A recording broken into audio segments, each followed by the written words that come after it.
আসসালামু আলাইকুম। সাপ্তাহিক চাকরির সংবাদ নিয়ে হাজির হলাম। ভিডিওটি মনোযোগ সহকারে দেখবেন। তার আগে রিকোয়েস্ট, আপনি যদি ফেসবুক পেজ থেকে ভিডিওটি দেখে থাকেন তো অবশ্যই পেজটাকে সাবস্ক্রাইব করবেন অথবা ফলো রাখবেন। আর যদি ইউটিউব থেকে দেখে রাখেন তো অবশ্যই ইউটিউব চ্যানেলটাকে সাবস্ক্রাইব করবেন। তো আমি এখানে দেখতে পাচ্ছি আজকে হচ্ছে 19 এপ্রিল 2024, 6 বৈশাখ 1431 বাংলা, 9 শাওয়াল 1445 হিজরি। এখানে দেখতে পাচ্ছি যে সাপ্তাহিক চাকরির যে পরীক্ষাটা সেই সম্পর্কে প্রথমে জানিয়ে দেব। সিভিল সার্জনের কার্যালয় বরিশাল, পদ সংখ্যা 100 জন। এরপর রয়েছে বাংলাদেশ সেনাবাহিনীতে চাকরি, পদ সংখ্যা 429 জন।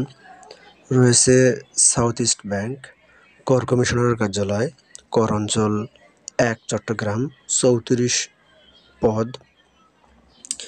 রয়েছে সিরাজগঞ্জ পল্লী বিদ্যুৎ সমিতি 2 চাকরি, খাগড়াছড়ি পার্বত্য জেলা পরিষদ চাকরি, পদ সংখ্যা 20টি।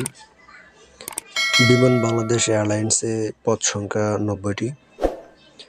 রাঙ্গামাটি পার্বত্য জেলা পরিষদের চাকরি, পদ সংখ্যা 58টি।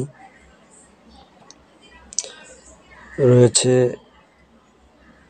গ্রামীণ 4G নেটওয়ার্কে নিয়োগ বিজ্ঞপ্তি, পদ সংখ্যা 728টি।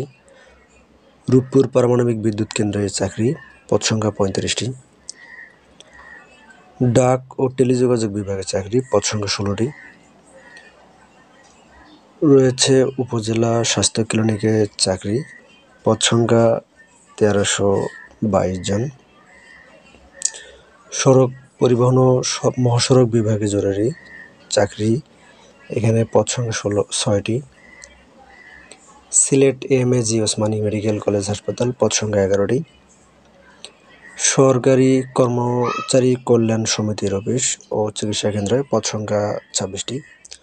রূপপুর পারমাণবিক বিদ্যুৎ কেন্দ্রের চাকরি, পদ সংখ্যা 24টি।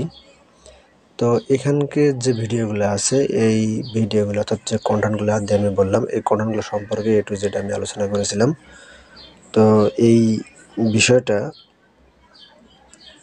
প্রথম পাতার বিষয়, আর এইগুলোর ডিটেলস ডিসক্রিপশন পাবেন হচ্ছে পেজ নাম্বার 2তে। তো পেজ 2তে যাওয়ার আগে আমি বলি, এখানে বয়সে যদি কথা বলি, বয়সটা হবে অবশ্যই 18 থেকে 30 বছরের মধ্যে। আর যদি আপনি কোনো প্রতিবন্ধী কোঠা বা অন্য কোনো কোঠার অন্তর্ভুক্ত হয়ে থাকেন তো অবশ্যই 32 বছর পর্যন্ত শিথিলযোগ্য হবে।